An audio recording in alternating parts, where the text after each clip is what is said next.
You're listening to Brains On, where we're serious about being curious. Brains On is supported in part by a grant from the National Science Foundation. Welcome back! I'm Star E. Knight, and this is Pop Planet, the premier planet profile show in the galaxy. Today's guest is the planet that was. It's Pluto! Hi, Star.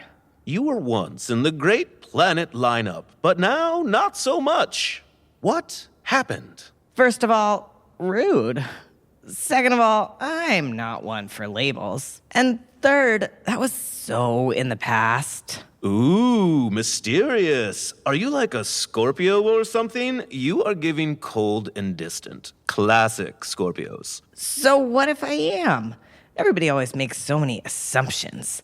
But if people really got to know me, they'd realize I have a glittering personality and a wildly successful Etsy shop. You have an Etsy shop? Only the most popular crocheted vest emporium in the game. It's called Yes to the Vest. It was featured in Oprah's Favorite Things last year, but no biggie. That's major. I'll give you a coupon code. Bestie with a Vestie for 10% off your first order. And with that, it's time to pop off to commercial break. We'll be back with more Pop Planet in just a bit.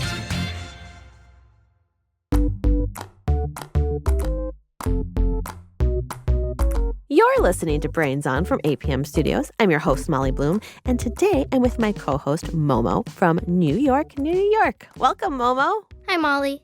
Today we're talking all about Pluto. We've gotten a lot of questions from our listeners. Hi, my name is Adriana. I'm from San Francisco, California. My question is, why is Pluto not a planet anymore? Hi, my name is Amara. I'm from Cary, North Carolina. I was wondering, why isn't Pluto considered a planet anymore? What does a dwarf planet mean? So, Momo, have you heard about Pluto? Yes, I have. What do you know about it? That it's considered a dwarf planet. Mm-hmm. And I know that it's very cold. Yes, both very true. How do you feel about space? It scares me. Me too. Like, it's just so big. Mm-hmm. And, like, you don't know what you could find out there. Like, there could be aliens, or we could be the aliens. Whoa, so true. And some aliens could be like, hey, guys, what brings you up here? Which scares me. It hurts my brain. Like, when I try to think about, like, how big the solar system is or the universe, like, wow, just my brain kind of hurts. Honestly, me too. My brain is hurting as you think about it. Brains on. Well, just like you, our listeners have probably heard of Pluto. Maybe you've heard that it's a dwarf planet or that it used to be the 9th planet in our solar system. Both are true. So what changed? Well, nothing has changed about Pluto. It was here long before we were. But we have learned a lot more about space, and what's changed is how we think about planets. Before we get into the history, let's learn a bit about Pluto itself. Pluto is super small, smaller than Earth's moon. Yeah, it's only about half as wide as the United States. And not only is Pluto petite, but it's also very, very, very far away, 3.6 billion miles from the sun to be exact. It's hard to even wrap my head around how far that is. Totally. You can think of it like this. Let's say Earth is the size of a basketball. Pluto would be the size of a golf ball. So tiny. And in terms of distance, if Earth was here in the studio, Pluto would be about 50 miles away. 50 miles? It's true. And being so far away from the sun, that makes Pluto super cold. Temperatures can drop up to negative 400 degrees Fahrenheit. That's like 5 times colder than Antarctica in the winter. Since it's so cold, Pluto's surface is made up of lots of icy mountains, valleys, plains, and craters. One day on Pluto is nearly 1 week on Earth. And 1 year on Pluto is 248 years on Earth. That's almost as much time since the U.S. signed the Declaration of Independence. Imagine how big a Pluto calendar would have to be. It'd be like a dictionary. And Pluto has 5 moons. The biggest one is called Charon, and it's nearly the size of Pluto itself. So that's Pluto. And you're right. At one point, it was considered a planet. So what happened? Well, it's a bit of a long story, so I asked our pal Ruby Guthrie to come help explain. Hi, Ruby. Awesome vest, by the way. Love the pink and red crochet. Oh, thanks. I got it from some Etsy shop. You know what they say, you can't go wrong with crochet. Anyways, I'm trying to give off like a grandma chic, kooky art teacher vibe, Miss Frizzle realness. I totally see it.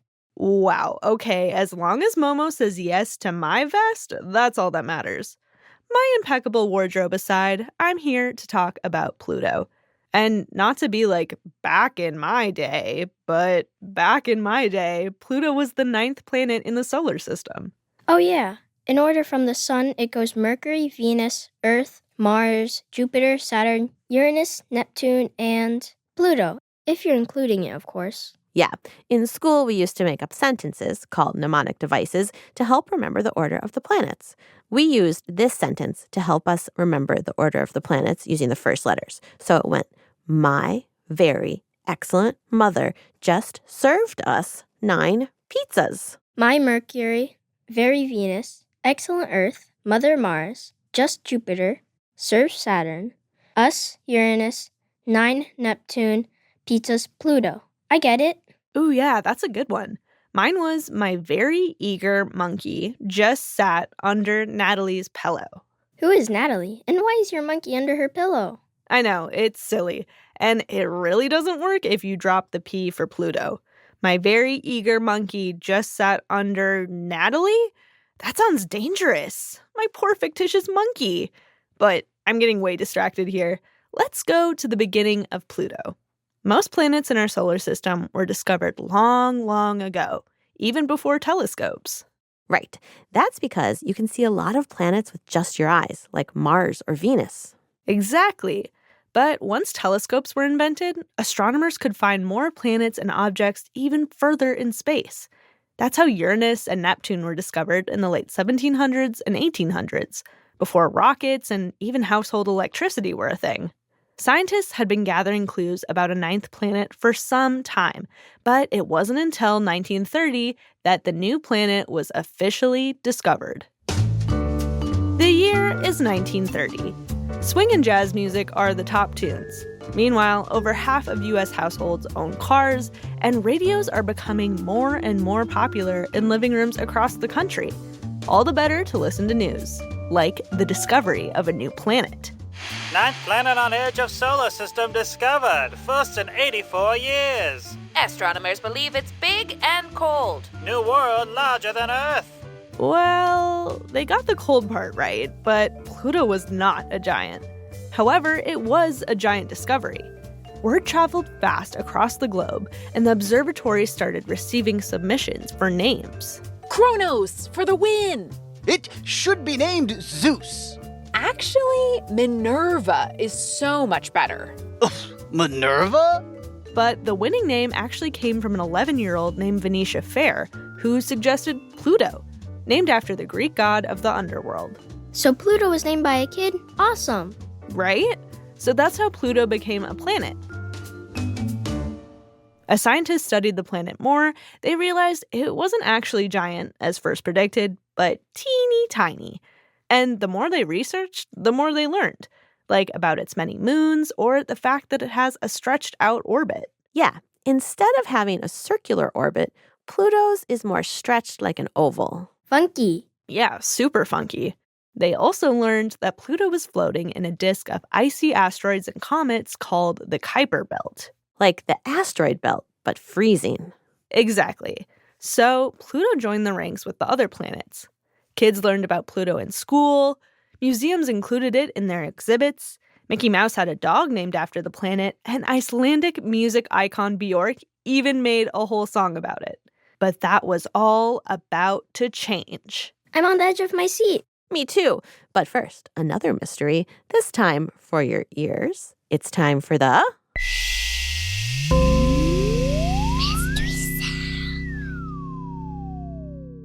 Momo, are you ready to hear the mystery sound?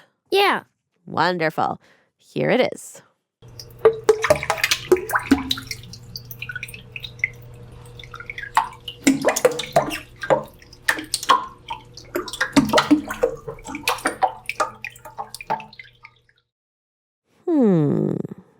What do you think it could be? Honestly, my first thought is a constipated person. Like after coming home from traveling and being like, dang it, I gotta poop. Like that was the first thing I thought. Yeah, that is a really fair guess. I'm not going to lie. I thought a similar thing. Do you have any alternative guesses? Should we hear it again and see if anything else pops in your head? Yeah.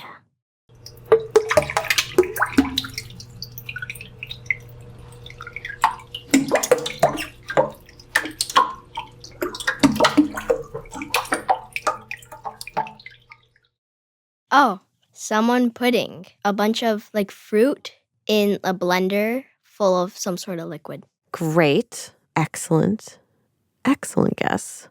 Well, we will hear it again, get another chance to guess, and find out the answer after the credits. So, stick around.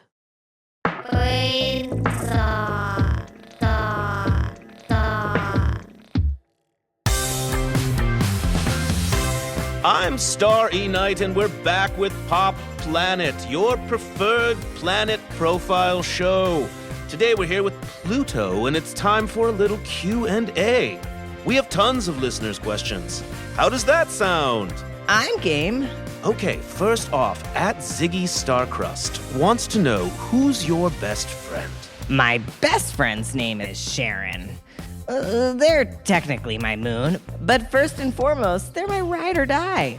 I can't imagine doing anything without them by my side. They've even nicknamed us the Double Planet. Aw, bestie goals. Okay, next up, @Rocketful of Sunshine wants to know, what music have you been listening to lately? Okay, I'm a Bjork stan, but I've really been into Olivia Rodrigo lately. I really connect to her sense of angst and betrayal.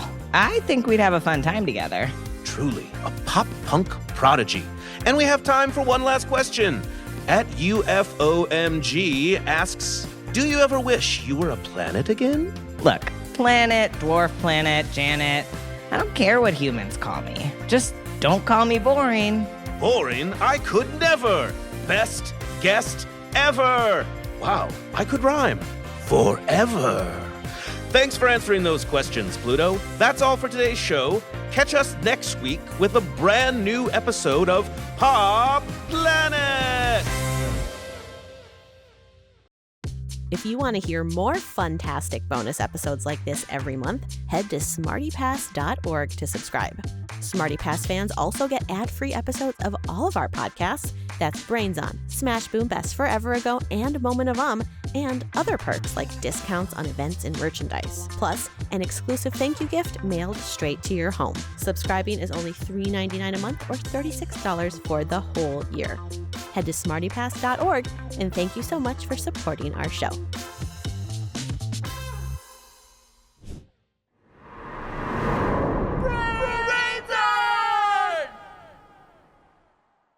You're listening to Brains On. I'm Momo. And I'm Molly. And I'm Ruby. And where did we leave off?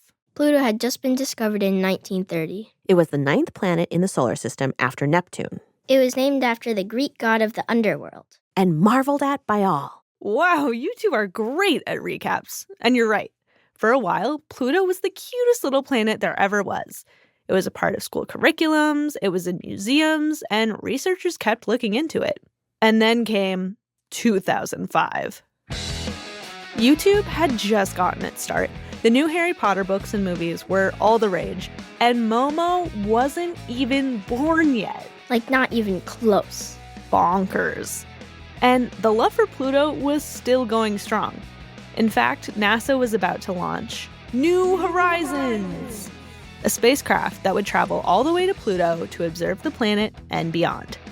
But just a few months before the launch, scientists made a new discovery, a Pluto-sized object that was even farther from the sun. They named it Eris, and it started a whole big debate.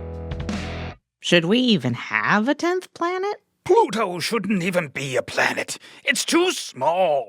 And this made everyone rethink some things, because historically, there hadn't been an official definition of what made a planet a planet. So, after a year of brainstorming, a group of astronomers came together and made a list of 3 rules. First rule, for a planet to be a planet, it must orbit the sun. Pluto does that, just like Earth. Check. Rule 2, a planet must have a nearly round shape, which separates it from objects like asteroids that can have all sorts of wonky, irregular shapes. Pluto is round. Check. And last but not least, the planet must be gravitationally dominant and clear the neighborhood around its orbit. Translation, please? Basically, it means that the planet has to be the biggest object in its orbit, with no other planet-sized objects nearby, except for moons, because according to this rule, those don't count. So for a planet to be official, it can't be like a pop group. It has to be a solo superstar, dominating the space around it and leaving no room for others except its posse of moons, of course. Ruh-roh. Yeah, that third rule, that's where they got Pluto. There were too many other Pluto-sized objects orbiting in space nearby, which actually affected Pluto's orbit. Ooh, like Eris. Exactly. So instead, the researchers decided to classify Pluto in a new way, calling it a dwarf planet, because it only met 2 out of their 3 rules. Dang, that's rough for Pluto. Yeah, after the decision, a lot of people were upset, both scientists and the general public. It caused such a hubbub that the word of the year in 2006 was Plutoed, meaning to downgrade or to devalue something.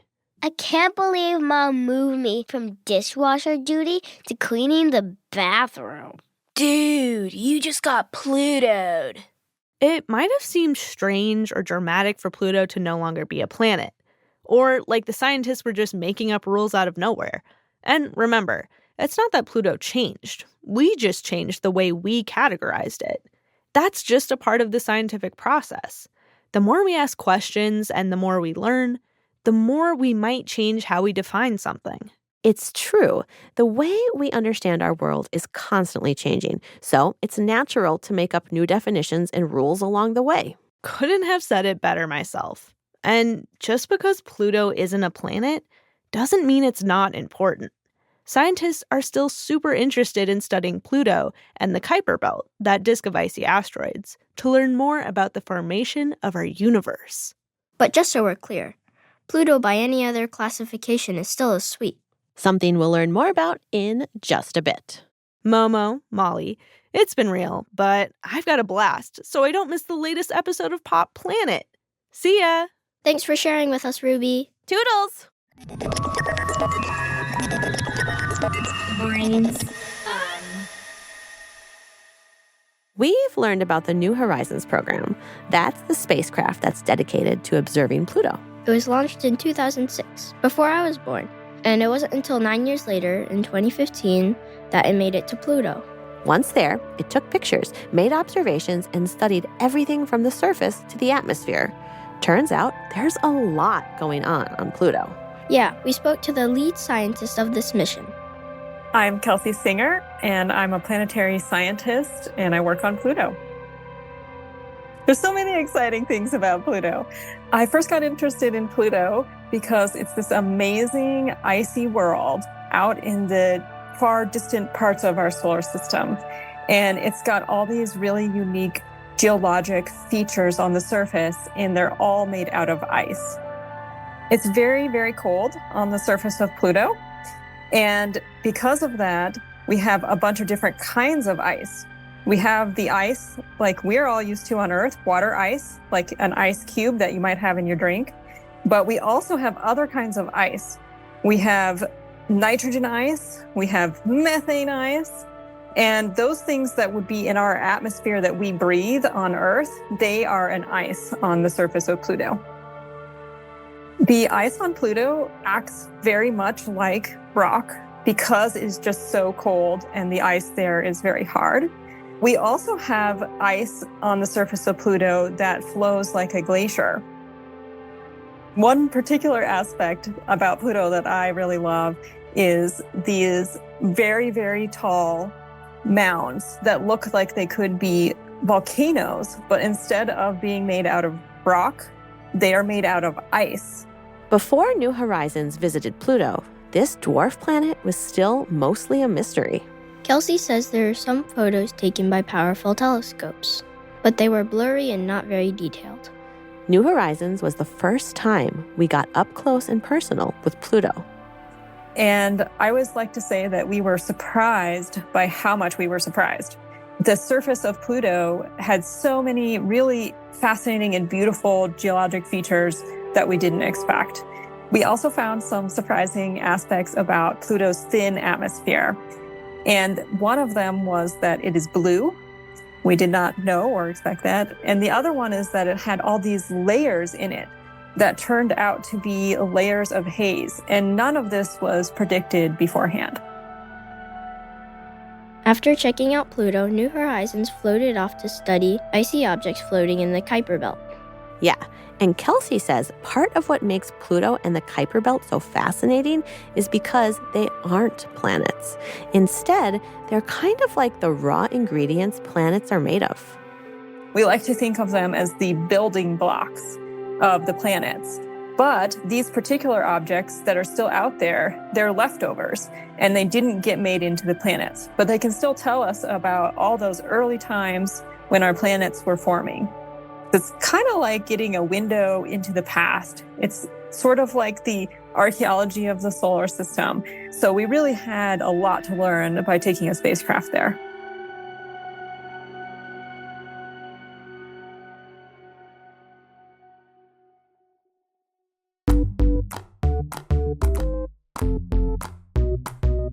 Pluto used to be the 9th planet in our solar system, but now it's called a dwarf planet. It's really small, really cold, and has a really stretched orbit.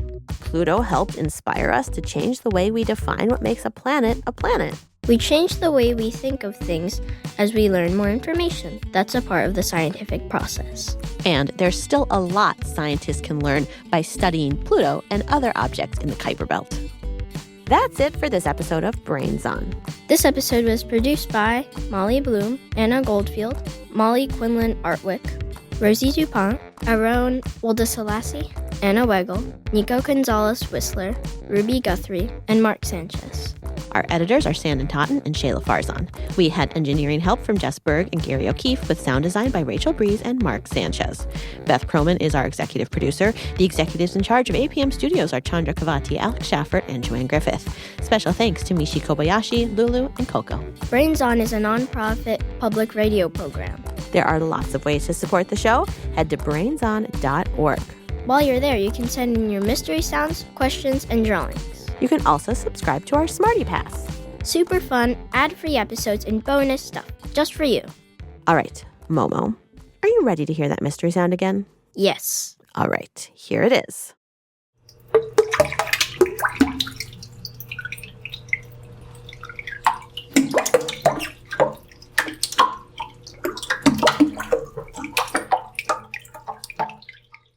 What are your new thoughts? I'm starting to think like a laundry machine, or like someone dropping like if there's like a big thing of water and someone dropping like fruits into it to wash them or something. Both excellent guesses. Are you ready for the answer? Yes, please. Here it is. Hi, my name is Sydney, and I'm from Encino, California. That was the sound of my pet turtle splashing in his tank to say hi. Whoa. I was not even close. Well, you know, if the turtle was pooping, then maybe we would I have don't been think close. the poops would be big enough. Probably to make not that big sound. enough to make noise. You're right. You're just saying hi. That's very sweet. It's a happy sound. You had excellent guesses, though. I enjoyed your guesses very much.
We'll be back next week with more answers to your questions. Thanks for listening.